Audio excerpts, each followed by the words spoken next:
I chose a name so strange for my baby girl. My whole family thought I'd lost my mind. I never thought naming a baby would end with me sobbing in the car, but here we are. I'm 31 and I have two little boys, Jesse who's 4 and Lucas who's 3. My husband and I always imagined having one of each gender, so when we finally welcomed our daughter a few days ago, it felt like the perfect completion of our family. I was excited to give her a name that felt special, something that would show her she was loved and that she could embrace life fearlessly. We tossed around names like Amara, Celine, Esme, and Rosalie, but none of them stood out. Then, I had what I thought was a brilliant idea. What if we named her Embrace? To me, it sounded beautiful, full of meaning and warmth. My husband loved it immediately. We both agreed it felt unique without being contrived. So we decided our daughter would be Embrace.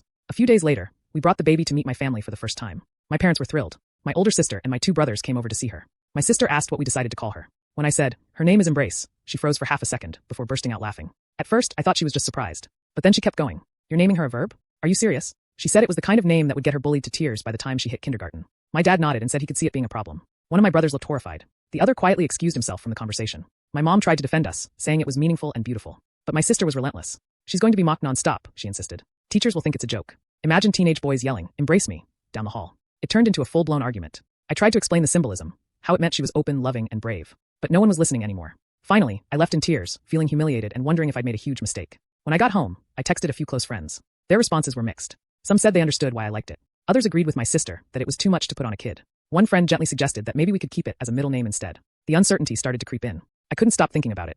That night, I went online and posted asking if I was the asshole for naming my baby Embrace. I braced myself for strangers to weigh in. And weigh in they did. One of the most upvoted comments said, "You can name your child anything you want. That doesn't mean you should. Think about teenage boys and a girl named Embrace. That alone is enough reason not to do this." Another commenter pointed out, "It's not just that it's a verb. It sounds like a command or a stage name. If you love it, make it her middle name."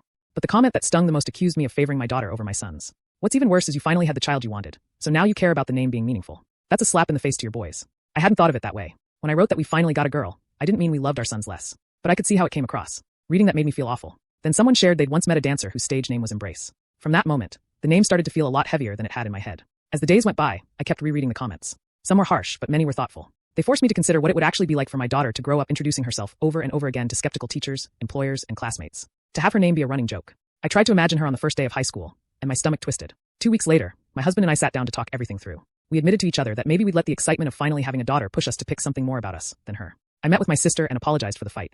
She apologized for laughing. We agreed the argument got way too heated because we both cared so much. In the end, we decided to change the name. We chose Amara instead, which means grace and eternal. It still feels special, but in a way that won't turn her into a punchline. For her middle name, we picked Celine, meaning sky or heaven. When we told our family, everyone loved it. Even my sister smiled and said, "That's beautiful." Now, when I look at my daughter, I feel at peace. She has a name she can carry proudly. And I'm grateful for all the strangers who didn't sugarcoat it, even when it hurt. Sometimes the internet really does come through.